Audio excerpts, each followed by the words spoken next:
Bonsoir, voilà. Donc, je suis le curé du Canet aussi, et de Mougins, paroisse Notre-Dame de Vie, voilà, où je sévis depuis septembre 2018.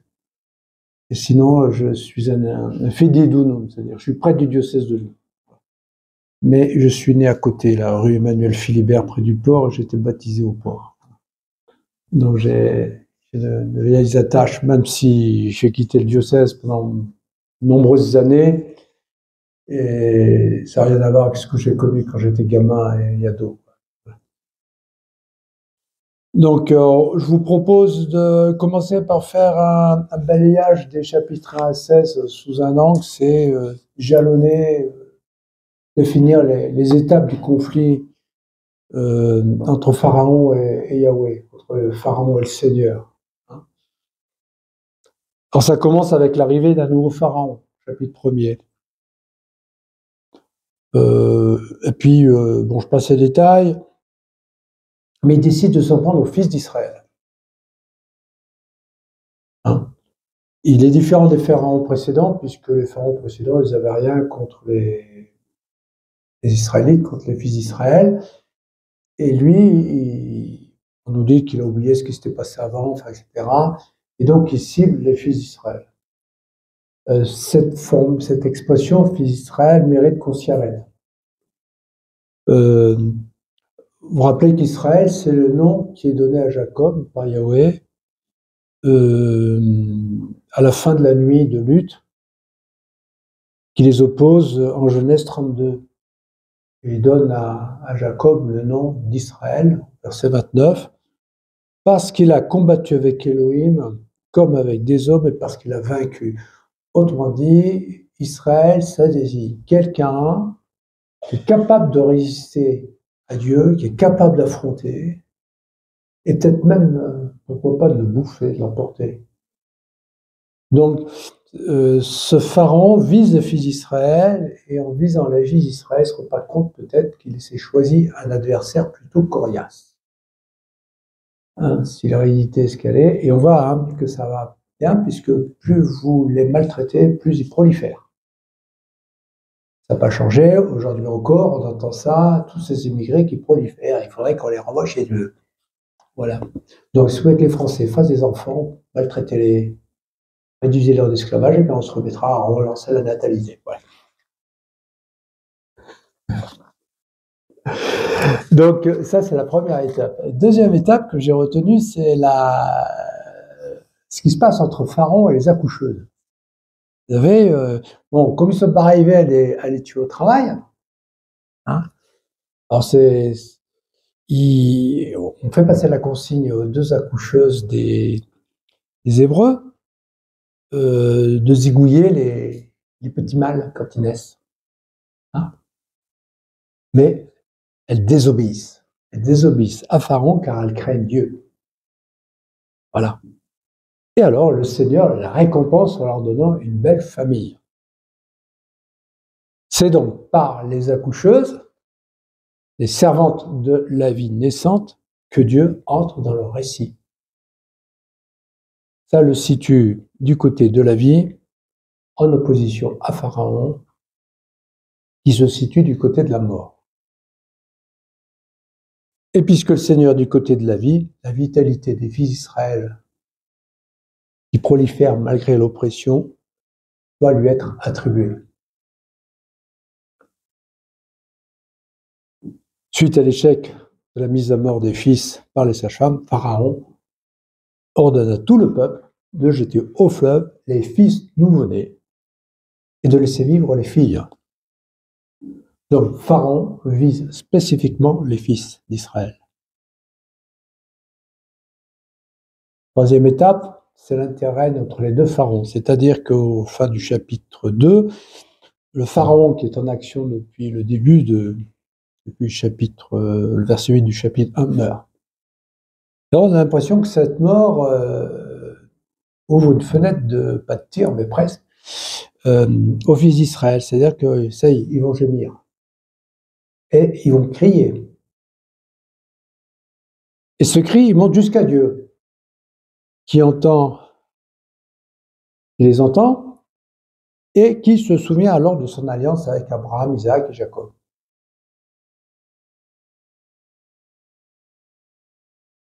Que Dieu se souvienne de son alliance avec les pères signifie que les enfants d'Israël ne s'étaient pas adressés à lui depuis un bon moment. Pourquoi? Il n'y a pas besoin de se souvenir d'eux. S'il se souvient d'eux, c'est-à-dire qu'il les a oubliés. S'il les a oubliés, c'est-à-dire que c'est un moment qu'ils n'ont rien dit. Donc, on peut en déduire que Pharaon faisait écran à cette relation. Et quand l'écran tombe, au moins pour un petit moment, bah ça y est, la communication peut se rétablir. C'est intéressant parce que ça nous montre que la relation entre le Seigneur et les enfants d'Israël est impossible avec ces pharaons-là. Il y a quelque chose chez eux qui fait que ça bloque. Et c'est ce cri entendu par le Seigneur qui est à l'origine de la mission qu'il confie à Moïse au chapitre 3. Faire sortir son peuple, les fils d'Israël, de ce pays pour les conduire en un lieu où leur relation est possible.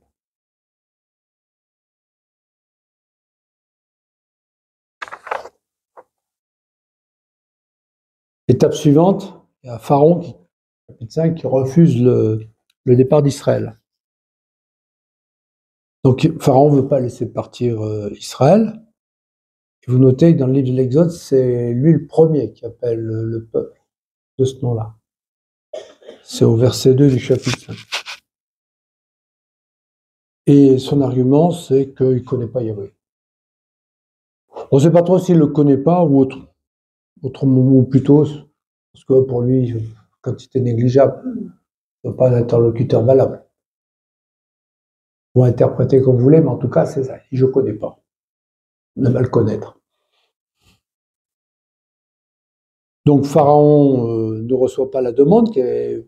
On voudrait aller faire un petit tour de 3 jours au désert pour lui offrir des sacrifices.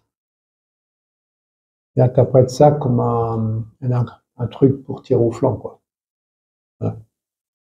Et ce refus est important. Hein. Ça commence à... C'est ça qui va lancer la bagarre. Puis vient derrière les 9 plaies, les plaies d'Égypte, les 9 premières, la 10e étant la mort des fils premiers-nés. Donc, ces plaies, il se passe beaucoup de choses. Vous avez dû les repérer. Par exemple, Pharaon va perdre ses appuis progressivement. À un moment ou l'autre, les magiciens qui les soutiennent, eh ben, ils vont plus y arriver. Et puis, ils vont être même agressés puisqu'ils vont être victimes des pustules. Ils sont neutralisés. Ensuite, une partie des Égyptiens commence à écouter ce qui est annoncé par Moïse. Alors du coup, avant la grêle, on va planquer les troupeaux. Hein. Et puis ensuite, après les sauterelles, on demande à Pharaon de laisser aller ses gens pour laisser aller leur Dieu. Vous voyez, l'unité nationale, entre guillemets, derrière Pharaon, s'effrite. Voilà. En même temps, au fil des plaies, Israël se distingue de l'Égypte. À un moment, par exemple, à la 4e plaie, les temps, les Égyptiens subissent la plaie, les Hébreux sont épargnés. C'est vrai donc pour la peste des troupeaux, vous avez aussi la grêle qui tombe partout sauf à Goshen. Et puis enfin, vous avez la 9e plaie, les ténèbres. Toute l'Égypte est dans les ténèbres, sauf l'endroit où résident les Hébreux, Goshen. Donc il y a une séparation qui se fait au fur et à mesure. Et puis vous avez un truc, certainement vous avez remarqué, parce que c'est un truc qui accroche tous les lecteurs du livre de l'Exode, c'est le Seigneur qui a endurci le cœur de Pharaon. C'est marrant ça. C'est-à-dire, quand Pharaon il est prêt à laisser partir les Hébreux, paf, le Seigneur lui met un coup de durcisseur. et il résiste et il change complètement d'avis, il s'oppose frontalement au Seigneur. Voilà. Et on peut dire qu'à la 9e plaie, il laisserait partir les Hébreux s'il n'y avait pas le code du César. Voilà. Alors, ce dernier coup de durcisseur, il se situe pendant la dernière entrevue entre Moïse et Pharaon. Elle est intéressante, cette entrevue. Je ne sais pas si vous avez remarqué ce qui se passe. Donc, ça commence par Pharaon qui met dehors Moïse sous peine de mort. Voilà. Et Moïse lui rétorque qu'il ne paraîtra plus jamais devant lui. Voilà. Mais Moïse sort une dizaine de versets plus tard en colère. Donc, il y a un petit dialogue. Et puis, après ce dialogue, on nous raconte le Seigneur qui s'adresse à Moïse, qui lui annonce la mort des premiers-nés, etc., etc. Et ça se fait devant Pharaon. Vous voyez, vous avez Pharaon en face, et puis il y a le Seigneur qui dit « Attends, je vais lui casser la gueule, etc. » Et Pharaon, il n'entend rien. Il n'entend rien. Alors ça, je trouve c'est intéressant parce que ce discours, ces deux discours, il y a le discours du Seigneur à Moïse, et puis Moïse qui ensuite annonce derrière la mort des premiers-nés. Donc tout ça, ça échappe à Pharaon, donc ça se tient en sa présence. Donc là, on a quelque chose qui nous met en évidence une surdité de Pharaon. Il n'entend plus. Il n'entend plus Moïse, il n'entend plus le Seigneur à travers Moïse. Et après ça, Moïse sort en colère. Moïse en colère, c'est le seul endroit, à mon avis, oui, je veux dire, toute la séquence là qu'on a, il y aurait notre colère de Moïse mémorable, là, en Exode 32, au moment du veau d'or. Mais voilà, là, vous avez une colère, et il n'y en a pas de toute. Sur les 16 chapitres que nous avons lus, c'est le seul endroit où on voit une émotion chez Moïse. Alors, l'accumulation des plaies, les coups de durcisseur amènent Pharaon à ce point où il n'entend plus. Et la conséquence de cette surdité, c'est la mort de tous les premiers-nés d'Égypte. Alors pourquoi le Seigneur il veut en arriver là? Pourquoi faut-il que les premiers-nés d'Égypte meurent? Parce qu'en fait, il a endurci le cœur de Pharaon pour arriver là. S'il n'y a pas le durcisseur, Pharaon les aurait laissés partir depuis un moment. Vient ensuite, l'étape suivante, c'est la Pâque d'Israël. C'est les chapitres 12 et 13 qui sont très importants, bien sûr. Donc, il y a plusieurs figures qui ont attiré mon attention. Vous avez l'agneau, le sang, la porte. Après, il y aura les azimes. Il y aura cette affaire de rite éternel. Voilà. Donc, chaque famille doit choisir un agneau. Parfait. Mâle, dont le sang est apposé sur les jambages de la porte et les linteaux des portes. On met du sang à droite, à gauche, en dessous. Mais il n'est pas question des bâtons. Pourquoi on va mettre le sang sur les linteaux et montant, et pourquoi on ne le met pas sur les bâtons? Voilà. Probablement, c'est des portes sans bâtons. Puisque le texte ne le pense.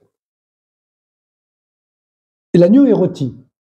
L'agneau, il est rôti de la tête aux jambes, il faut avec les entrailles. Il ne faut pas le bouillir, il ne faut pas le cuire. C'est-à-dire qu'il faut respecter l'intégrité corporelle de l'agneau, si vous voulez. On le dégraisse, mais on ne le démantibule pas. Il reste entier. Et puis ensuite, on l'assaisonne avec des azimes, des herbes amères, pas de cuisine, quoi. Et il faut le manger totalement dans la nuit. Il faut qu'il disparaisse dans la nuit. Il faut qu'il reste rien. Et s'il y a des restes, il faut les détruire au feu. Mais il faut qu'il ne reste rien. Et on le mange en tenue de voyage et dans la hâte.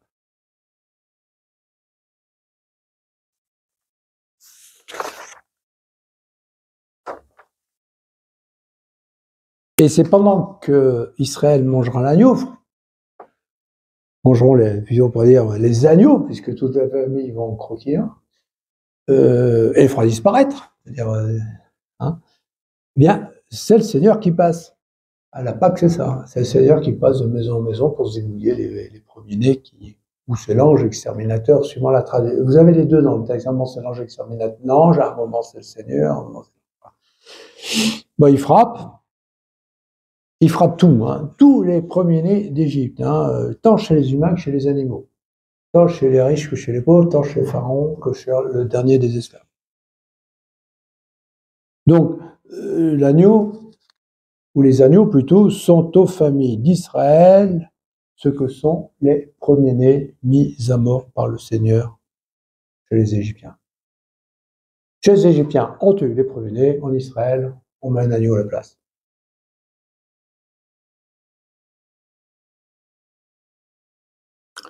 Et, comment dire, cette porte un peu particulière avec du sang battant, vous pouvez vous dire, tiens, il y a un passage là à prendre, mais personne ne prend.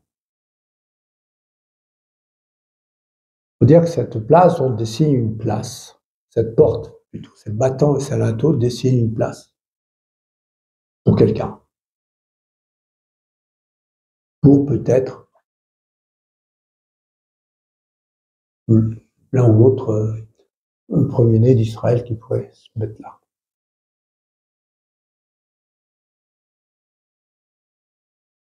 Vous avez dans ces chapitres 12-13 aussi les azimes, la figure des azimes.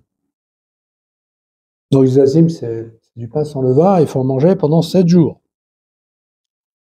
On commence par manger l'agneau pascal, on va le manger. Je ne sais pas si on le mange, enfin, on le fait disparaître.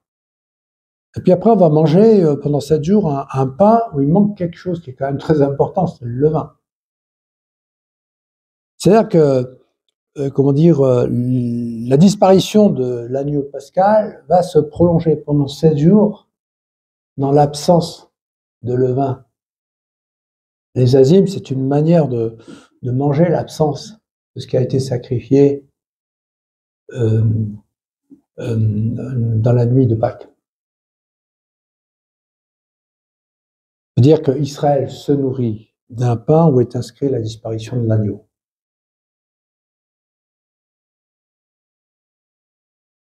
Et puis, toujours même chapitre, vous avez Moïse qui explique aux anciens ce qui doit être fait pour la nuit qui vient, et puis au verset, alors au début 21-23, il explique, et puis à partir du verset 24-27, au verset 24-27, ils ont fait un rite. Ça devient un rite qui devra être observé dans le pays que Yahvé donnera aux fils d'Israël. Ce rite aura une fonction particulière, c'est de susciter l'étonnement et le questionnement des fils.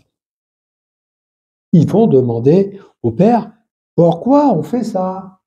Et les pères ne vont pas donner le sens. Ils vont dire, voilà ce qui s'est passé, le Seigneur a sauté les maisons des fils d'Israël en Égypte, mais ils ne donnent pas le sens. Ils disent, voilà ce qui s'est passé. Donc ce rite est fait pour susciter une question en chaque génération de fils. Il n'est pas fait pour apporter une réponse, pour expliquer.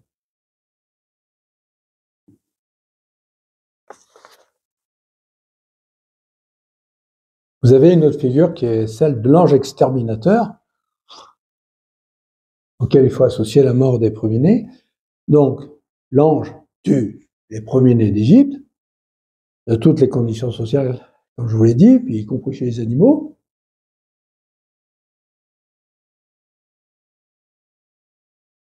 Du coup, Pharaon renvoie les fils d'Israël, et en même temps, les Égyptiens les poussent à partir. Regardez bien cette figure de l'ange, elle est très importante. Et puis au chapitre 13, il est question de la consécration des fils premiers-nés d'Israël au Seigneur. Au verset 1, le Seigneur demande par Moïse que tous les premiers-nés des fils d'Israël, hommes et bêtes, lui soient donnés. Moïse, à partir du verset 2, transmet la consigne et la développe. Il commence par parler des azimes, et puis ensuite, il parle du don des premiers-nés épargnés par l'ange comme de leur passage à Yahvé, c'est-à-dire qu'il y a une forme de Pâques là aussi qui est en question. Hein, donc,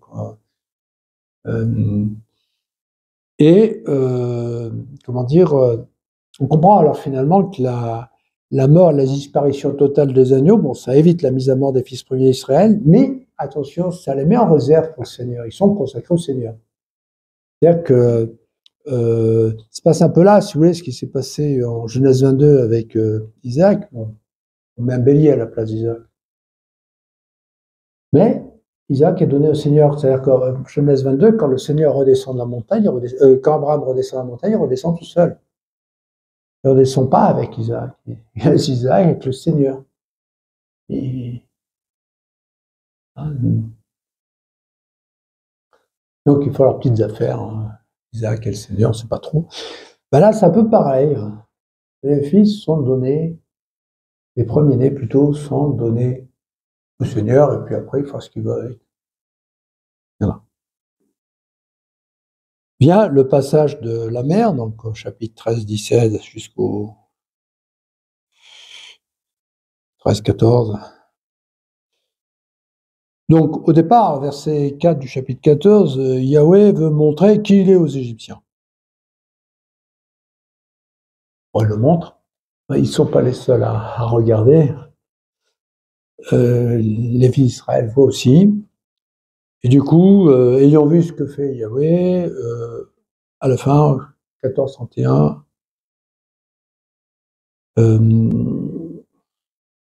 les fils d'Israël craignent le Seigneur et croient en lui, ainsi qu'en Moïse, son serviteur. Voilà. Mais la suite montrera que ce n'est pas acquis. La confiance au Seigneur comme la confiance en Moïse vont être souvent remises en cause après, hein, tout au long du chemin vers Canaan.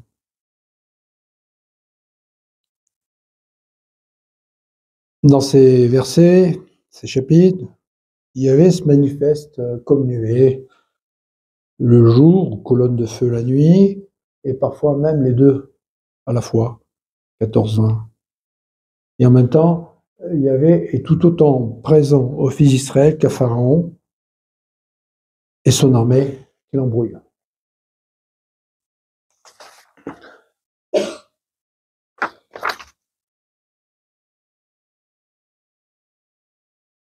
C'est-à-dire que personne n'échappe au Seigneur. C'est-à-dire que vous êtes pour ou contre, il faut faire avec.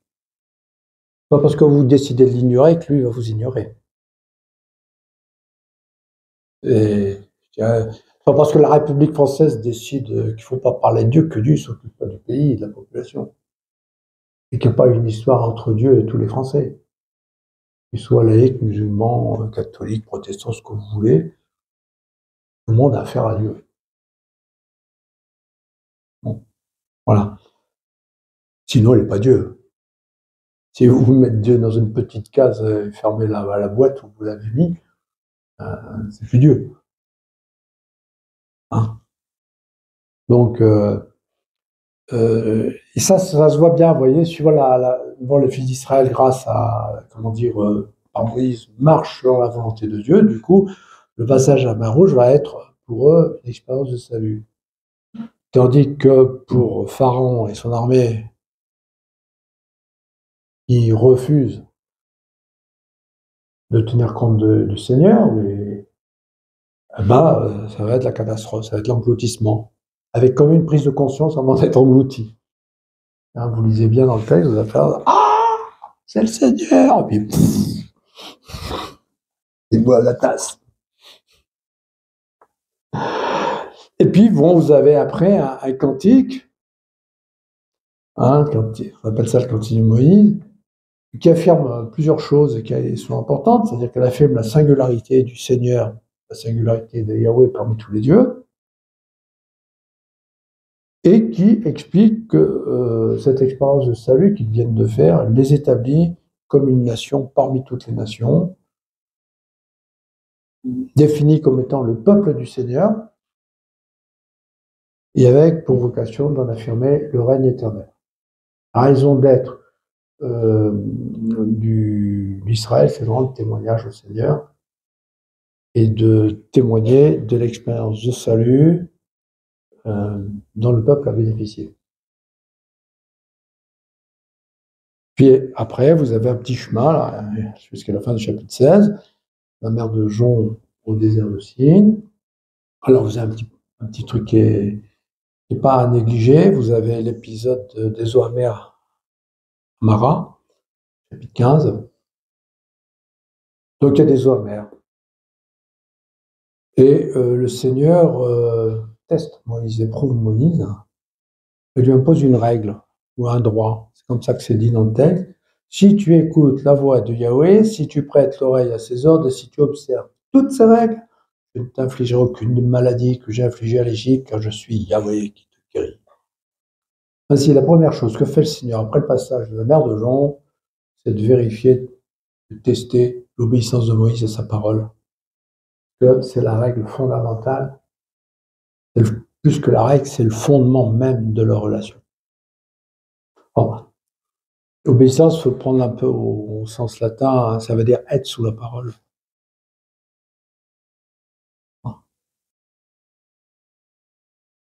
En grec, c'est pareil. Donc, cette obéissance fait accéder Moïse, Israël, à un bois salutaire. Vous avez remarqué cette histoire d'un bois qu'on jette dans l'eau amère et qui adoucit l'eau amère.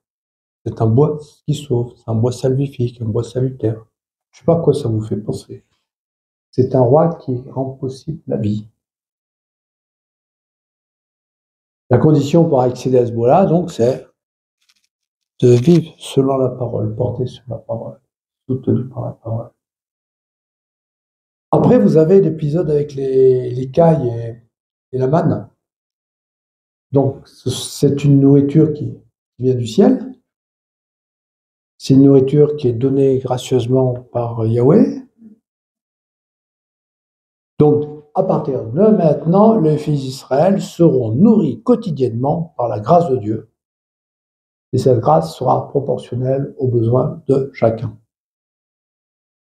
Ils apprendront à s'en remettre à celle-ci jour après jour, puisqu'elle ne peut être stockée si ce n'est pour le sabbat. Et la consommant, ils poseront cette question qui reste sans réponse. Qu'est-ce Manu. Ils vont apprendre ainsi à désirer. Cette question sans réponse, c'est la figure du désir. Le jour où vous répondez à la question, il n'y a plus de désir. Il ne faut pas y répondre. Cette manne et ces cailles ouvrent donc à la grâce, à la différence des chaudrons de viande d'Égypte. Et que certains stockent la manne, contrairement au consigne de Moïse, montre qu'il est possible d'accueillir la grâce du Seigneur comme quelque chose que l'on pourrait s'approprier. Et ça ne marche pas. Ça pourrit. Et vite. Donc, chapitre 16, en fait, c'est le début. Il va se passer encore plein de choses. Ça va durer jusqu'à la fin du livre de l'Exode, chapitre 40. Et puis après, vous aurez Lévitique, Nombre et Deutéronome. Voilà. Alors, je vais essayer de vous définir un peu les enjeux du conflit entre Pharaon et le Seigneur. Chacun, ils n'ont pas cherchent pas la même chose, quoi. Alors, pour Pharaon, en fait, il faut attendre le chapitre 12 pour comprendre ce que Pharaon vise. Et il faut arriver à la mise en place du dispositif qui va préserver les premiers-nés d'Israël, c'est-à-dire le linteau, le montant, le sang, tout ça, l'agneau, et puis aussi, bien sûr, la mort des premiers-nés. Pharaon vise ceux par lesquels Israël reste Israël au fil des générations. Il vise ceux qui, en Israël, est fort devant le Seigneur et en même temps oriente vers le Seigneur. Dans le genre humain, on va dire, Les Israélites, c'est les plus coriaces en face de Dieu. Tous les autres peuples seraient laminés, mais eux, du coup, ils sont vachement intéressants à cause de ça, parce qu'ils peuvent être ils peuvent être de bons relais. Ils peuvent indiquer vers où il faut aller. Il y a un point qui est aussi important à repérer, c'est que Pharaon, c'est une fonction, non pas un individu. On ne dit pas si c'est Ramsès, si c'est, je ne sais pas qui, Ramsès 1, 2, 3, Akhenaton, ou n'importe quoi. On ne dit Pharaon. On pourrait dire le roi, si vous voulez. Il y a des Bibles où on traduit le roi. Je crois que dans la Maître de Sassy, il doit mettre ça, je crois.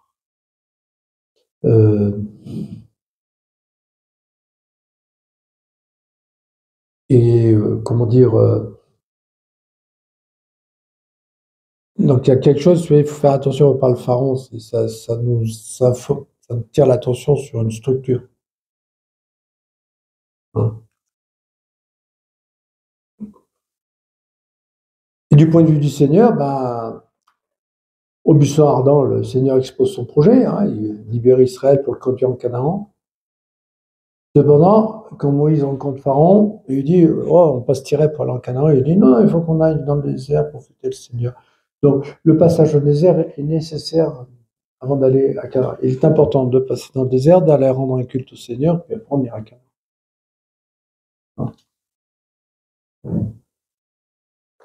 Il donne une première expression de ce qu'il vise. Il veut libérer son fils premier d'Israël. Il dit ça en 4.22. Puis il affine sa visée au chapitre 12 et 13. L'objectif, c'est de constituer un peuple qui lui consacrera tous ses premiers-nés. Israël sera donc le peuple où le Seigneur prélèvera, tôt ou tard, un premier-né qui se tiendra dans cette place définie par les jambages Emlato, marqué par le sang de l'agneau.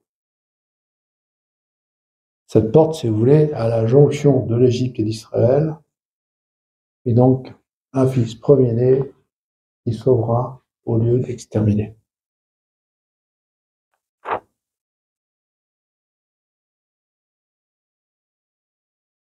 Le parcours de Moïse, ça vaut le coup quand même de reprendre un peu le parcours de Moïse tout au long de ces chapitres. Donc, d'abord, il y a une longue maturation de Moïse. Il y a plusieurs lieux. On peut définir, par exemple, un moment, il est dans les roseaux du fleuve. Donc ça, c'est l'enfant qui est né d'un homme dont on sait seulement qu'il est de la maison de Lévi. On peut dire que son père est inconnu. On ne sait pas grand-chose de sa mère, mais sa mère s'occupe de lui alors que le père a disparu du paysage. Et il est sauvé de Pharaon par la mobilisation des femmes. Il y a vraiment une ligue des femmes qui se constitue pour sauver Moïse. Il y a la maman qui fait tout ce qu'il faut, elle fait le berceau, petit bateau et tout. Elle coince le berceau dans les roseaux pour qu'il réponde au milieu du fleuve. On met la grande sœur à côté qui regarde et on attend. Puis arrive la princesse avec ses servantes. Oh, le joli petit bébé. Voilà. Donc, il est sauvé par les femmes. Hein? Ensuite, vous avez un épisode dans les sables d'Égypte. Hein? Le jeune homme, à la recherche de ses frères, se pose en juge sans y être habilité et commet un meurtre.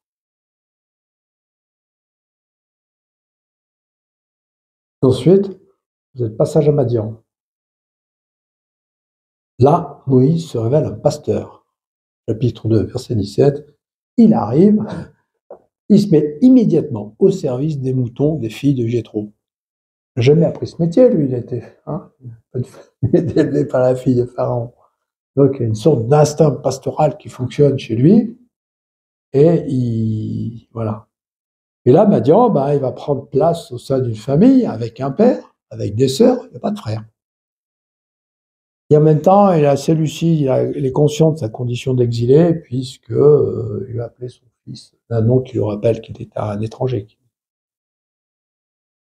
Et puis, dans le cas de Madian, dans le cadre de sa profession de berger, il va aller le plus loin possible qu'il peut aller. C'est-à-dire que on pousse les limites et puis un jour, on ne se rend pas compte qu'il dépasse les limites et puis qu'il arrive à la montagne du Seigneur.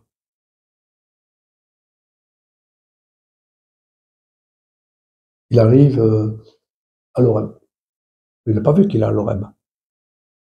Il n'a pas vu que c'est la montagne du Seigneur. Lui, il pousse ses boutons. Mais il atteint, si vous voulez, le sommet de ce qu'il peut faire comme berger. Après ça, il ne peut pas faire grand-chose de plus.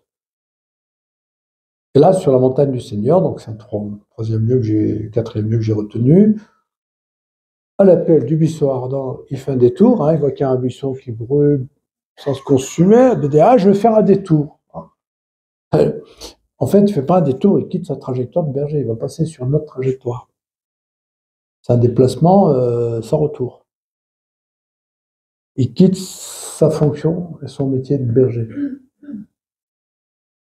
On le voit bien, il abandonne ses sandales devant le Seigneur, dans la terre sacrée, mais il ne remet pas il ne rechausse pas ses sandales. On ne vous dit pas là, il pose ses sandales et on passe à autre chose. Il va avoir d'autres chaussures après. Et dans cette rencontre, ça y est, il reçoit des pères. Je suis le Dieu de tes pères, Abraham, Isaac et Jacob, verset 6 du chapitre 3, qui sont d'ailleurs les mêmes que les pères des fils d'Israël, 3,15. Il reçoit une mission, il reçoit un frère qui va compenser ses difficultés d'élocution. Alors, ça m'a toujours fait marrer le jour où j'ai réalisé ça. Abraham, il va avoir un problème des problèmes d'élocution. Que quelqu'un parle de ma place, moi je peux pas parler avec mon parent. C'est un truc qui est marrant, quoi. On nous dit, il a un problème d'élocution. Si vous faites du théâtre ou des choses comme ça, ça m'est arrivé de faire ça avec des gamins de mon âge, on a mis en scène ces histoires-là. Donc j'ai dit, toi, tu fais Moïse, mais tu bégayes. Et après, on va trouver Aaron. Puis Aaron, c'était le playboy qui communique, celui qui a fait Sciences Po et tous ces trucs-là où on sait bien parler. On n'a pas fait le boulot de l'héberger, quoi. Voilà. Et puis, dans ce passage, en fait, le Seigneur répond à la question qui a été lancée, vous savez, par l'Hébreu. Quand Moïse veut séparer les deux qui se bagarrent au chapitre 2, verset 11, 2,14, la question. Qui t'a établi prince et juge? Et ça, elle était bonne, cette question. Mon frère. Et là, ça y est, la réponse, c'est le Seigneur. Vous apercevrez qu'après, Moïse ne pratiquera plus la violence. Hein. C'est le Seigneur qui cogne à sa place, c'est pas lui. Hein. Puis un épisode qui est souvent négligé parce qu'on ne sait pas quoi en faire. Vous savez, c'est ce qui se passe dans une hôtellerie lors du voyage de Madian vers l'Égypte. Yahweh cherche à tuer Moïse. Donc Moïse, le Seigneur met en route Moïse et puis tout d'un coup sur le chemin il veut le tuer. Marrant comme truc. Je ne comprends pas pourquoi. Alors c'est Séphora, sa femme, qui le sauve. Hein. Elle tranche le prépuce du fils de Moïse et elle touche les pieds du fils de Moïse, puis s'adresse à Moïse en disant « Tu es pour moi un époux de sang. Hein, » c'est en Exode 4, 24, 26. Après quoi, le Seigneur cesse d'agresser Moïse. Donc, Séphora, elle sauve Moïse par la circoncision de leur fils. La circoncision, c'est une manière de signifier que celui qui est circoncis est une grâce du Seigneur, vient du Seigneur. C'est-à-dire que dans la généalogie de Moïse, dans la famille de Moïse, tout le monde venait du Seigneur, c'était signifié, sauf un, leur fils. Donc, avant d'aller retrouver les frères, il faut mettre au point ça. Il faut aussi que soit signifié que Gershom est une grâce de Dieu. Tout comme Aaron, tout comme Abraham, Isaac, Jacob, tout comme tous les autres. La famille de Moïse est donnée à Moïse par le Seigneur. C'est pas l'ethnie, c'est pas le sang de la tribu.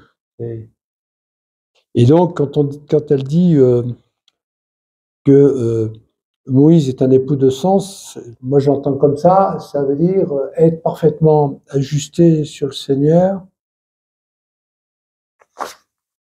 Il est donc en situation d'en recevoir, mais aussi d'en transmettre la vie dans le sang le vecteur. C'est-à-dire que Moïse est envoyé pour la vie,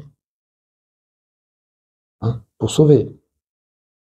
Et une fois ce réglage est fait, cette mise au point est faite, Moïse va rencontrer Aaron. Ou plutôt, c'est Aaron qui vient vers lui. Le Seigneur envoie Aaron vers lui. Et ensuite, on va rencontrer les anciens et les fils d'Israël. Il fallait que cette dernière mise au point soit faite avant la rencontre. Il y aurait eu quelque chose de mal ajusté.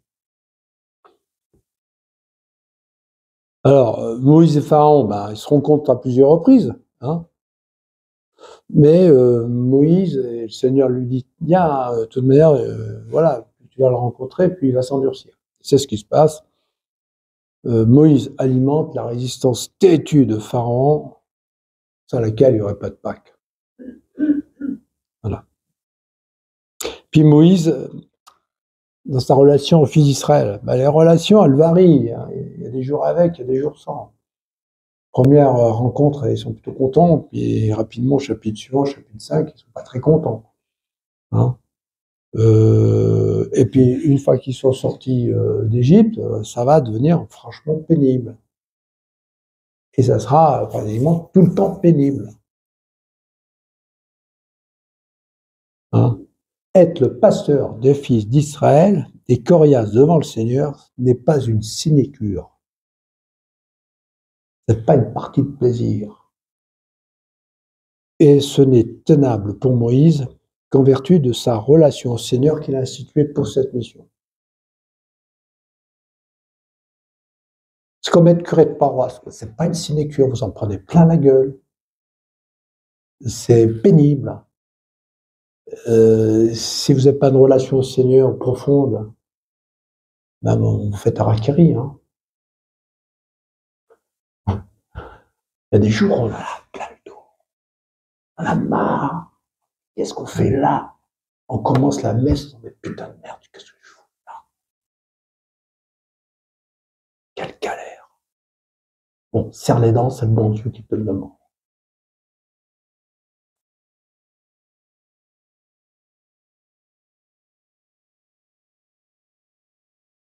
Les fils d'Israël ont un parcours, mais là, c'est le début du parcours.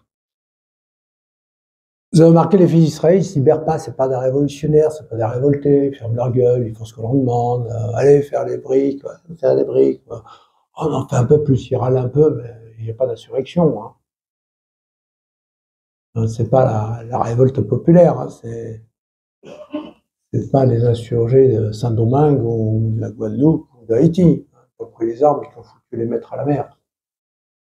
On n'est pas là. Et le cri qu'il lance vers le Seigneur au chapitre 2, versets 23-25, c'est pas un appel au secours. Ça sort des gémissements. C'est pas le cri de la révolte. Donc il faut avoir en tête que ceux qui passent la mer de Jonc, c'est des esclaves. Et ils ont une mentalité d'esclaves. Alors des fois, il y a des esclaves en culture de la révolte, mais ceux-là, non, pas tellement.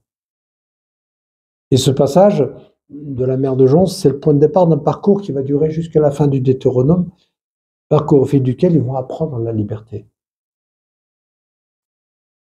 Du coup, les révoltes contre Dieu, contre Moïse, il faut les prendre un peu comme les ados qui se révoltent contre les parents pour grandir. Vous avez des ados, non, à la maison? T'as dû avoir envie de les baffer des fois, non? Voilà. C'est dans la confrontation avec vous qui sont devenus des hommes et des femmes adultes, et puis aujourd'hui, que vous êtes grand-père et grand-mère, vous rigolez parce que vous voyez vos petits-enfants leur faire le même coup. C'est la revanche, profitez-en.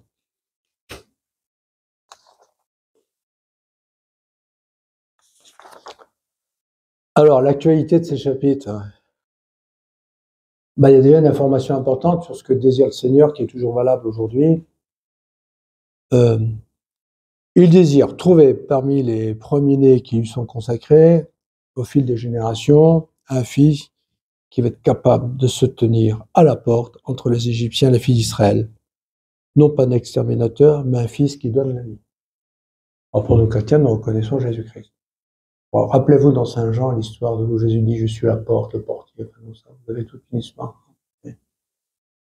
Donc on voit bien qu'il y a des rapports figuratifs entre, par exemple, ce passage de Saint Jean et ce texte ici. La vocation d'Israël éclaire aussi la vocation de l'Église. On va dire que, bon, Israël, sa vocation, c'est donc d'engendrer et d'offrir des premiers-nés au Seigneur où il va faire son choix. Voilà. Eh bien, on pourrait dire aussi que la vocation de l'Église, c'est un peu pareil, c'est d'engendrer des fils de l'un et l'autre sexe, comme on disait dans le droit romain antique,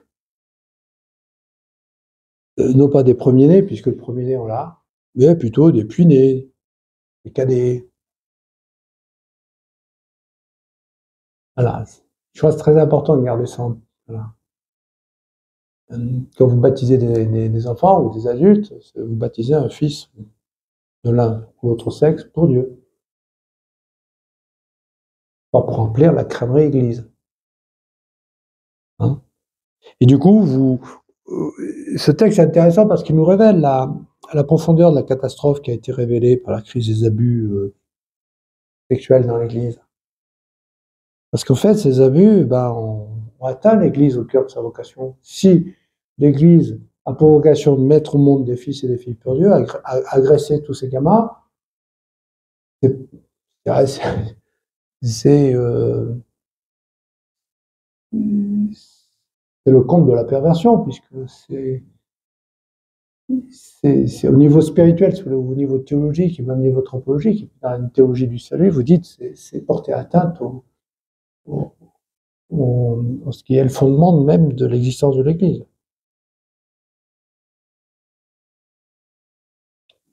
Alors cette vocation, l'Église l'honore si elle dépasse dans la foi. C'est très important ça. Dans la foi, cette peur dont témoignent les filles d'Israël à l'approche de Pharaon, et de son armée avant le passage à la région. Rappelez-vous, le n'ayez pas peur de Jean-Paul II, par exemple. Et d'autre part, cette nostalgie des chaudrons égyptiens pleins de viande. La foi, c'est, comment dire, être tourné, c'est ce qui se passe quand vous posez la question, qu'est-ce que c'est? Et puis que vous avancez quand même. La foi, c'est aller de l'avant sans savoir ce qu'on va trouver dedans, en étant porté par la parole qui vous envoie. Et dès que vous commencez à avoir peur, nostalgie à vie, et avant c'était toujours mieux. Du coup, voilà, le contraire de la foi, si vous voulez, c'est la peur, ou encore la nostalgie. Moi, des fois, je suis catastrophé parce que je trouve que les catholiques sont très négatifs sur le monde musulman et très pessimistes. Autrefois, c'était mieux. Mon père, ils ont tous perdu la foi, on ne baptise pas nous. Attendez, rigolez pas. C'est vachement bien, le vieil Armand, la Somme, Verdun, Sedan, mai 40, Oradour-sur-Glane, le débarquement en Provence, où la première armée d'Afrique est sortie. Un vieil ami qui a sauté à la Farlède, dans son char, seul survivant, de septenquiste. C'est joyeux. C'est chouette le passé. Bien sûr, il vaut mieux être. Comment dire? Si vous n'avez pas la conviction et la foi qu'aller de l'avant et aller vers son salut, vers son honneur, vous ne pouvez pas être chrétien. Et comment pouvez-vous mettre en route des fils pour Dieu si vous ne croyez pas que ça vaut le coup d'avancer? Donc cette foi, comment dire, elle est forte d'être habitée par une question. Vous connaissez le chef d'orchestre Emmanuel Krivine? Moi, je suis près du diocèse de Lyon, j'ai fait 30 ans à Lyon, j'étais longtemps un abonné de l'Orchestre national de Lyon. J'aimais beaucoup Krivine, un personnage important à Lyon, puis après il est parti, on était bien triste quand il est parti, parce qu'il avait fait quelque chose de remarquable avec son orchestre. Et puis il disait, être juif, c'est être une question, c'est poser une question. C'est pas donner des réponses. Moi, je trouvais qu'il... Voilà, je sais pas s'il avait lu l'Exode, mais en tout cas, il était en plein dans la trajectoire. Moi, ça m'a beaucoup aidé de l'entendre dire. Voilà. Au lieu d'aller aux unité judéo-chrétienne, j'ai entendu l'essentiel. Donc, c'est important, c'est pour nous chrétiens de ne pas avoir réponse à tout et de ne pas donner du sens à tout. Et bien plus important, d'être en question et en attente de ce qui vient. Et là, vous savez, il y a quelqu'un qui est le modèle de cette attitude, c'est Marie qui garde dans son cœur tout ce qui arrive à son fils, s'en nourrit pour l'accompagner, mais n'en fait pas un discours. Il n'en fait pas une théorie, il n'en fait pas une théologie. Il fait ça.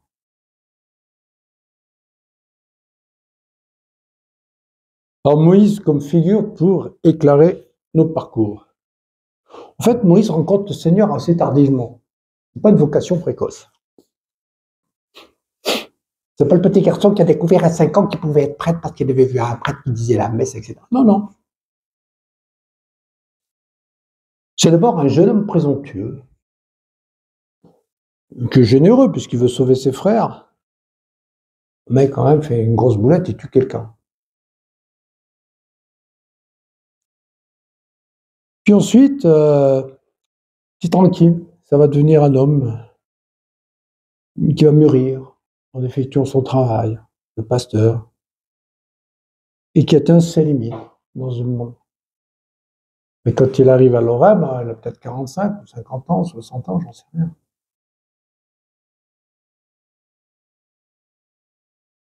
Et là, bon, il conduit ses troupeaux là où il n'était jamais allé, montagne du Seigneur.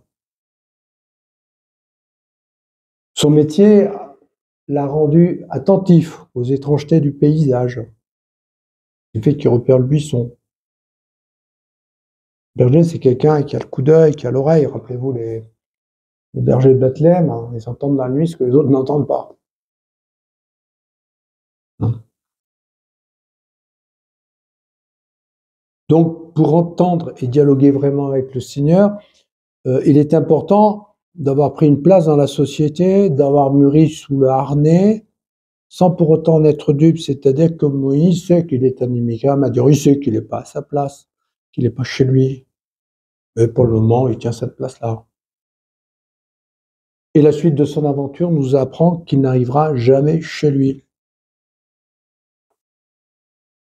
À moins que sa relation avec le Seigneur soit son chez lui.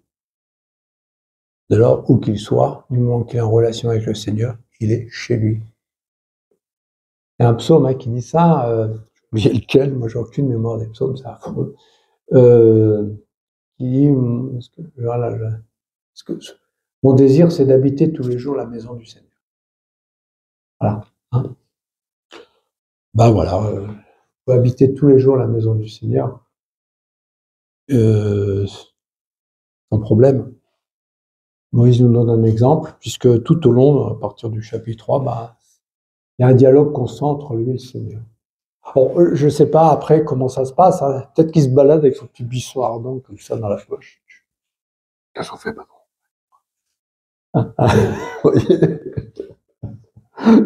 Hein,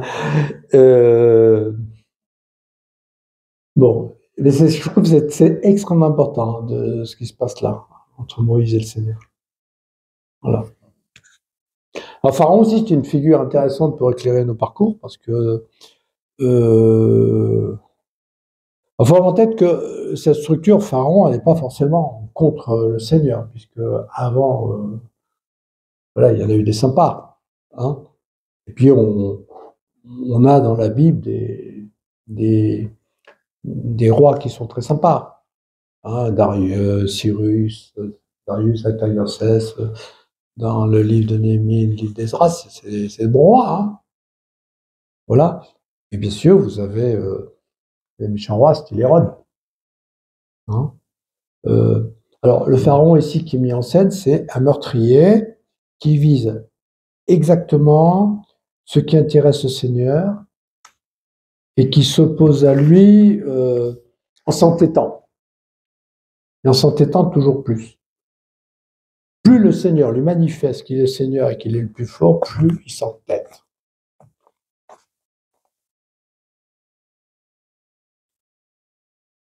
Alors, ça vaut le coup de se poser la question, voilà, quelles sont nos affinités avec ce pharaon?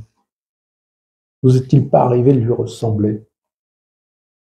D'avoir témoigné d'un entêtement semblable, par exemple. Hein? Voilà, je vous ai ouvert un certain nombre de fenêtres. J'arrête là. Si vous avez des questions, je suis à votre disposition.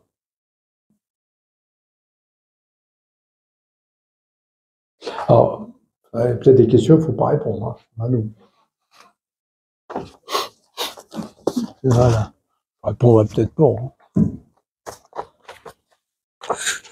Alors, ça marche pas, là. Celui-là, il marche pas.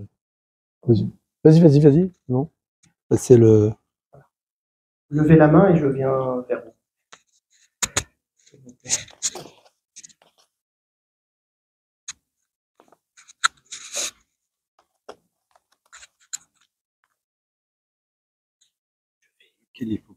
Celui-là et celui-là pour l'enregistrement. Ça, on entend votre question aussi. Vous avez parlé du sang sur les linteaux de la porte. Et vous avez parlé du bois jeté dans les eaux amères. Et le bois de la croix, vous n'en avez pas parlé? Vous en parlez pour moi, donc vous avez tout compris. Vous avez tout compris, je ne peux rien rajouter à votre question.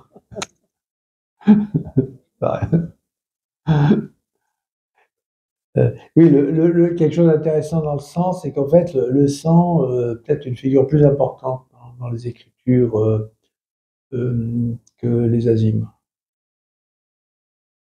C'est-à-dire, on parle plus du sang dans l'Épître aux Hébreux, par exemple. Et la spiritualité eucharistique dominante catholique ne parle que des azymes. Il y a une sorte de... Il y a quelque chose qui n'est pas équilibré là. Et que certainement on rate. Je reprends un petit détail que tu as donné hier dans la conférence, en parlant de l'endurcissement du cœur de Pharaon par Dieu, que avant que Dieu lui endurcisse le cœur, lui, il s'est endurci le cœur. Oui, à une fois.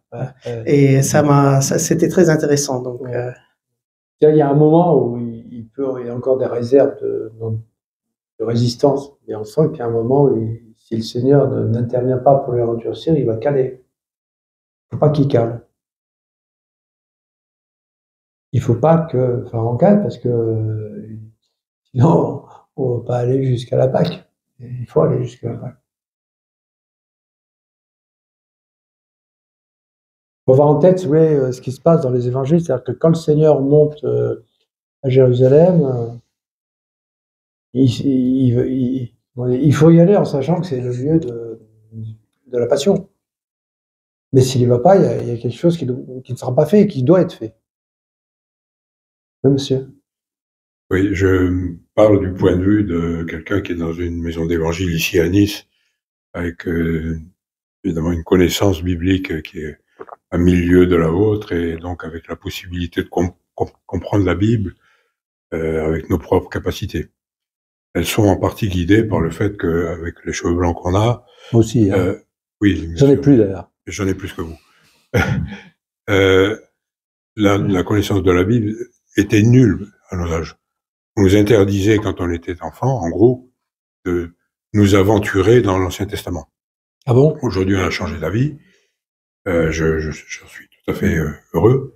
Et ce qu'on s'efforce de trouver, nous, dans notre équipe, c'est de trouver le même Dieu dans l'Ancien Testament que dans le Nouveau. Parce que s'il y en a deux, ça complique les choses. Déjà, d'en avoir un, c'est pas si simple. Vous êtes vérité, il faudra qu'on vous brûle. Et donc c'est le même. Alors, de ce point de vue-là, beaucoup de choses nous échappent. C'est-à-dire le rapport de Moïse à Dieu, à Yahvé, etc. Et merci pour cet éclairage. Ce qui me frappe, et peut-être que c'est très réducteur, dans le sens que nous cherchons le même Dieu dans l'Ancien Testament que dans le Nouveau, c'est que le personnage de Moïse me paraît une préfiguration du Christ. c'est-à-dire qu'il libère son peuple de l'esclavage, comme le Christ mort en croix nous libère du péché par sa mort et sa résurrection. Et voilà, c'est tout ce qu'on trouve, nous. C'est tout ce qu'on arrive à trouver. Alors, c'est pas une question, c'est une description de notre façon de penser, qui est à milieu, évidemment, de la richesse de votre pensée. D'accord. Non, vous n'êtes pas à milieu. Comment vous aider Yahweh, le Seigneur, celui qui se pose comme tel dans l'Ancien Testament, c'est celui que Jésus appelle le Père. Voilà. Et Yahweh, c'est un nom qui veut rien dire, en fait. C'est on appelle ça le tétragramme, c'est-à-dire que vous avez c'est un nom qui est à la fois imprononçable, parce que quand vous voyez écrit Yahweh tétragramme, vous devez prononcer Adonai, dire le Seigneur. Et voilà. On a plus l'impression que, si vous voulez, que c'est une manière de signifier, là, il y a mettre un blanc qui devra être un jour comblé, ou qui devra être oui, voilà. C'est Jésus qui nous le donne, en nous parlant de son Père. Et paradoxalement, par rapport à l'Ancien Testament, dans le Nouveau Testament, dans les Évangiles, le Père est très discret. On le voit à 2 ou 3 reprises dans les Évangiles, on le voit au moment du baptême, on le voit au moment de la transfiguration, et on le voit chapitre 12 de Saint Jean, là, l'Évangile qu'on a eu dimanche dernier, me semble-t-il, à la messe, vous savez, où il y a une voix du ciel qui tombe. Voilà. Alors après, le Christ, vous l'avez en permanence dans l'Ancien Testament, mais vous voyez, si on dit que le Christ, c'est la parole de Dieu, le Verbe de Dieu, dès que vous avez 2 points, ouvrez les guillemets, que Dieu vous parle, vous dites c'est le Christ qui parle.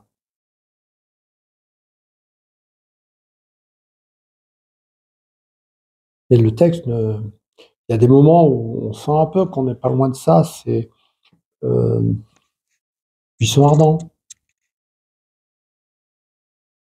Le buisson ardent, c'est pas le Seigneur, c'est ce par quoi le Seigneur parle. Donc, vous avez, si on se positionne dans la grande tradition théologique de l'Église, dans la tradition des pères de l'Église, en fait, le Christ est présent à toutes les pages de l'Ancien Testament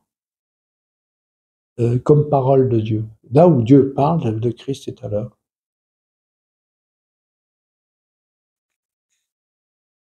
Après, Moïse est une sorte, oui, il peut être une figure du Christ avec une certaine prudence. Il est plutôt celui qui dessine, celui par lequel le Seigneur dessine la place qu'occupera le Christ. Il a des limites. Il a une position. Il est plus un préparateur du Christ que une figure, ça, c'est un peu le négatif par rapport au positif quand on fait de la photo argentique. C'est-à-dire que quand vous prenez votre négatif, vous le tirez, vous avez le positif, voilà. Donc ce qui est noir sur le négatif, ça sera clair sur le positif. Et donc c'est un peu l'envers, si vous voulez. Alors Moïse n'est pas exactement le revers du Christ. Où le Christ n'est pas n'est pas Moïse inversé. Il y a une position, à mon avis, tout à fait singulière. Il n'est pas tout à fait un prophète non plus. Il a vraiment une place unique dans les Écritures. Les Juifs s'y sont pas trompés, puisqu'il y a Moïse et puis les autres. Hein?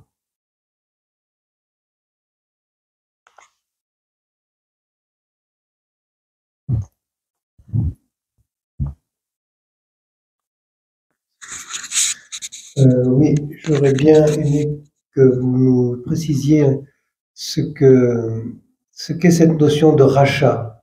Tu le rachèteras. Pour les ânes. Oui, les ânes, mais aussi les premiers-nés, puisqu'ils appartiennent au Seigneur. Bon, c'est pas le même prix, quoi, hein, le rachat. Et je sais qu'il y a une coutume juive qui fait que le premier-né, on le rachète. Et on fait tout un rituel pour racheter le premier-né. On le rachète avec le premier rachat, c'est l'agneau, hein. Et vous bouffez les agneaux, vous supprimez les agneaux, ça évite que les fils premiers-nés, les premiers-nés soient exterminés.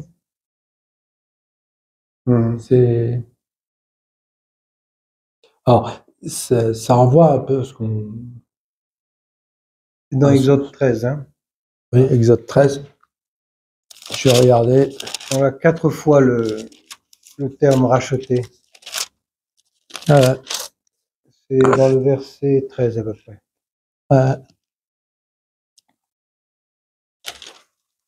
Il y a l'âne, là. Il verra pas une telle venue, je sais pas, tout premier nom, par exemple, tu le libéreras. Ah bah, suivant, ça dépend des traductions. Moi, je vais libérer. Mais rachat et libération, c'est un peu synonyme, hein. Oui. Vous rachetez quelqu'un. Autrefois, on avait des ordres religieux qui rachetaient les gens qui avaient été faits prisonniers par les barbaresques pour les libérer. Oui. Hein. Et puis, il y a aussi cette insistance que Dieu met dans son texte, où il dit, c'est par la force de sa main que le Seigneur vous en a fait sortir, libéré de l'esclavage. C'est intéressant dans ce texte, on le voit 3 fois. Oui. C'est par la force de sa main, de son bras. C'est-à-dire que ce que je vous disais, là, vous confirmez ce que je disais, c'est-à-dire que les Hébreux ne se libèrent pas par eux-mêmes, hein. Ce sont des esclaves, c'est pas des révoltés, hein. Ils font pas la révolution, ils prennent pas les armes, ils s'enfuient pas dans le désert, ils sont très très soumis. Ils sont paradoxaux, c'est-à-dire ils vont être capables de s'opposer mais durement au Seigneur et à Moïse, et en face de Pharaon, ils baissent très vite les bras. Ils sont coriaces, mais avec Dieu. Oui. Ils sont coriaces, mais en passant aussi par Moïse, quoi. Hein. Voilà. Il fallait que Moïse puisse parler à Dieu dans l'attente de la rencontre. Voilà, ça sera après, oui. Mais dès que Moïse s'éloigne un peu, il débloque. Hein. Ouais. Avec le veau d'or, il y a un paradoxe chez ces gens-là, chez les fils d'Israël, c'est que, comment dire, ils sont capables de résister, de s'opposer à Dieu comme à Moïse. Par contre, à aucun moment ils vont affronter, ils vont affronter Pharaon. D'ailleurs, il va falloir qu'on leur apprenne à faire la guerre. Donc, après, hein, vous savez, il y a l'histoire où ils se bagarrent avec les Amalicites et il y a quand Moïse a les bras en l'air, il gagne, et quand il tombe, alors du coup, il y en a à droite et à gauche, en face de Moïse pour garder les bras en l'air et gagner, quoi. Il y a tout un apprentissage de la confrontation avec les autres peuples dans l'Exode et les livres suivants. C'est assez étonnant, c'est un paradoxe d'Israël, ça. Il a fallu 40 ans, hein, je crois. Ouais. Et puis alors, ils font la conquête, ils la réussissent, mais au bout d'un moment, la compétence, enfin, je veux dire, ils vont s'affaiblir, quoi. Le livre des Juges raconte bien ça. On est frappé aussi par cette figure du serpent d'airain. Hein. Oui, c'est après ça, c'est bien après. Ouais. Autrement dit, chaque fois, il fallait que le peuple fasse un sursaut de foi. C'est-à-dire, dans le serpent d'airain, ils ont fait une bêtise, je ne sais plus laquelle. Donc, le Seigneur envoie des serpents qui les mordent. Et pour échapper à la mort, il faut qu'ils se tournent vers le serpent d'airain. Comment dire, il faut faire d'une certaine manière, ils font l'expérience de la mort dans leur chair, et à ce moment, ils cherchent un salut, ils vont chercher vers le Seigneur. C'est le seul endroit où ils peuvent le trouver.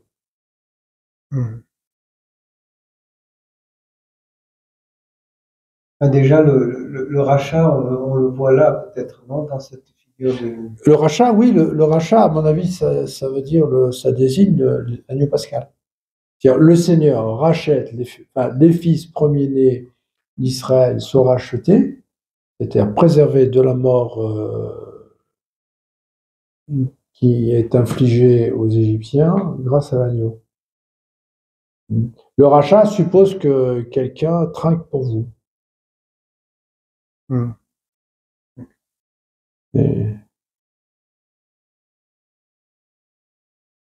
il n'y a pas une contrepartie, c'est-à-dire qu'il ne faut pas que la personne, le premier-né, puisse se donner ensuite vraiment au Seigneur.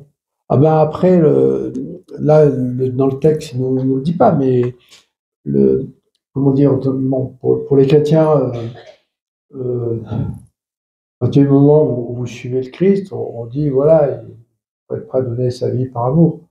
Il n'y a que ça qui peut sauver le monde. La communauté juive. Je ne connais pas la tradition juive. La coutume du rachat, le rachat, c'est célébrer la Pâque. Si vous ben oui, chaque année, les Juifs fêtent la Pâque. Hein. Oui, bien sûr. Mais le rachat est en plus. Je ne sais pas, il ne me semble pas. Non, moi, je pense que ce que le Seigneur dit là, c'est. Apparemment, dans certaines communautés juives, ça se pratique toujours. Le rachat. Oui, oui, oui. Après. En plus de l'agneau pascal. Oui. Après, oui. Je pense, bon. C'est pas une substitution. Quoi. Oui, mais là, je ne connais pas bien, là. Moi, je connais pas bien. Je connais pas les traditions juives. En plus, bon, ça change de la communauté, certainement du groupe auquel. Dans la tradition. Moi, dans ma traduction, ils ne mettent pas le mot racheter, ils mettent libérer. C'est la traduction hostie trinquée. J'ai pas tout compris. Est-ce que vous pouvez reprendre l'épisode où vous dites que Dieu, à un moment, veut se débarrasser de Moïse? Ouais, c'est chapitre... J'avoue que je n'ai pas très suivi. Là. C'est le chapitre 4. Alors oui, je vois où c'est, mais je ne sais pas bien compris. C'est un texte qui n'est pas facile. Oui, en effet. Hein, c'est à la fin du chapitre 4, c'est verset 18 et suivant. Et comme il n'est pas facile, on contourne allègrement.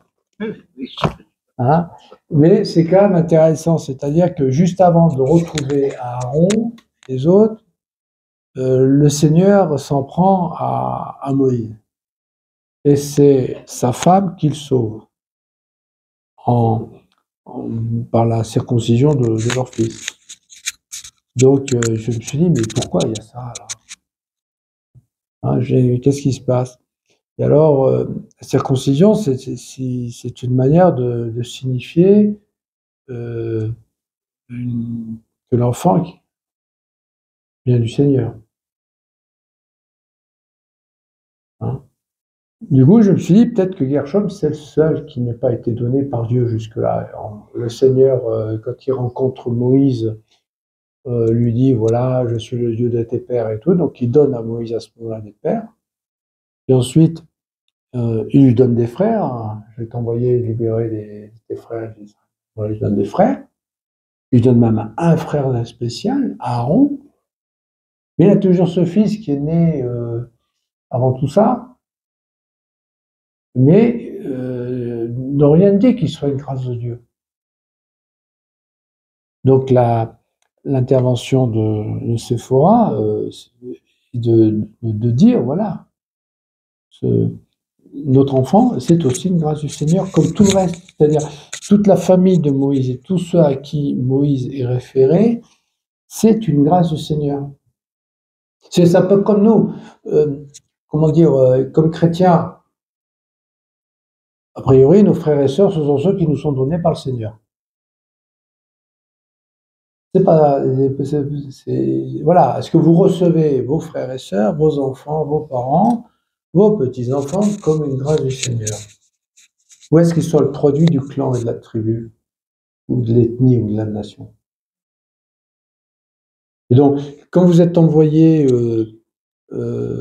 sauver, enfin, vous êtes envoyé libérer un peuple qui doit mettre au monde des fils pour le Seigneur, c'est bien que vous-même, qui avez un fils, il faut que ce fils-là, vous le receviez comme une grâce du Seigneur. Comment vous allez pouvoir permettre aux autres de mettre au monde des fils pour Dieu si vous-même vous n'avez pas accueilli votre propre fils comme une grâce du Seigneur. Et du coup, ça nous donne un peu le contenu de ce que c'est être époux de sang. Alors c'est une drôle de formule, c'est ça aussi, ça veut dire quoi? Je me suis dit, bon, le sang, c'est la vie qu'on se transmet. Donc le sang dont il est question là, c'est certainement pas le sang des transfusions sanguines, c'est certainement la vie qui vient du Seigneur. C'est un peu comme le vin du royaume éternel, hein, au sang du Christ, c'est-à-dire c'est un sang qui est fait pour donner la vie. Il faut toujours avoir, quand on réfléchit au sang dans les Écritures, faut avoir en tête que ce qui se passe à la passion, ça, c'est-à-dire c'est pas sanglant la passion. C'est-à-dire Jésus prend plein la tête, il se fait fouetter, tout le monde ne dit pas qu'il saigne. On ne met pas en scène un Jésus sanguinolent. Vous pouvez lire les passions, il n'y a qu'un seul endroit où Jésus à un moment transpire à Gethsémani du sang qui va féconder la terre, c'est tout. Et il n'est pas fouetté à ce moment-là, il n'est pas torturé, il n'est pas malmené. Donc, le parti pris des évangiles, c'est de ne pas mettre en scène la mort sanglante de Jésus. Ça n'a rien à voir avec le film de Mel Gibson. Moi, j'ai l'impression que Mel Gibson, il n'a pas lu les Écritures. D'autant plus qu'au moment où, il y a un moment où on coupe la lumière, hein, puisque les ténèbres tombent de la 6e à la 9e heure. Donc, il n'y a plus rien à voir. Alors, du coup, et puis les seuls endroits où vous avez le sang, c'est le sang le sang au moment de la scène, et c'est le sang pour la vie. C'est le sang de l'Alliance qui est versé en rémission des péchés, comme remède au péché. Donc c'est le sang de la vie, c'est un sang qui est fait pour soigner, pour guérir. Alors, du coup, je me suis dit, bon, on le voit toujours. Et c'est pareil, dans l'Ancien Testament, on faisait pas beaucoup on se massacre allègrement, mais ça saigne rarement. Vous pouvez lire la Bible d'un bout à l'autre, vous direz, il n'y a pas beaucoup de sang. Il y a plein de batailles, mais ça saigne jamais. C'est marrant. Vous avez un combat dans je sais plus quoi, dans le livre des rois, il me semble, où vous avez deux guerriers qui s'étripent et ils s'embrochent en même temps. Dans le combat, ils s'embrochent mutuellement. Ça saigne pas. C'est assez étonnant. Donc du coup, nous on peut pas affecter au sang. C'est un autre truc qui est intéressant, c'est dans les Actes des Apôtres, au chapitre 15, on dit que faut demander aux païens 3 choses. Donc ne pas consommer de la viande des idoles, c'est-à-dire pas tirer sa substance de l'idolâtrie, éviter la pornéia, la fornication, c'est-à-dire ne pas traiter les autres comme des objets, et troisième, s'abstenir des viandes non saignées. C'est-à-dire,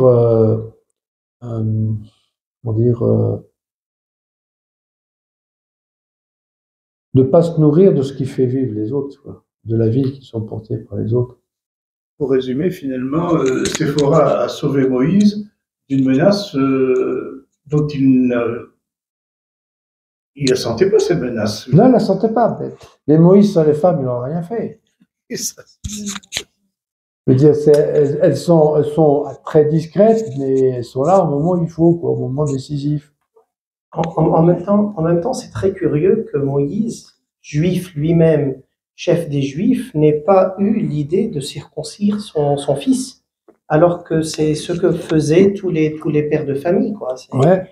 Et donc c'est un manquement. Je ne sais pas comment il a pu justifier ça, mais il est chez le Madianite, et sa femme est une Madianite, comme comment dire, elle n'est pas juive, donc c'est peut-être pour ça. Comme l'identité juive se transmet par les femmes, non pas par les hommes. Donc quand Séphora fait ça, c'est aussi une manière de se positionner du côté du Seigneur alors qu'elle est madianite. un bascule de ce côté-là. Il y a un peu, et il y a un peu avant, il y a Jéthro qui lui dit va en paix. C'est-à-dire qu'avant de quitter Madian, Moïse va voir son beau-père et lui dit voilà, il faut que tu me laisses aller vers mes frères en Égypte pour voir s'ils sont encore vivants. Et à ce moment-là, Jéthro va en paix. Et donc voilà, Jéthro donne sa bénédiction. Et donc, c'est-à-dire quelque part, Jéthro soutient la vocation de Moïse. Et sa fille rentre dans ce projet-là, en circoncidant son fils.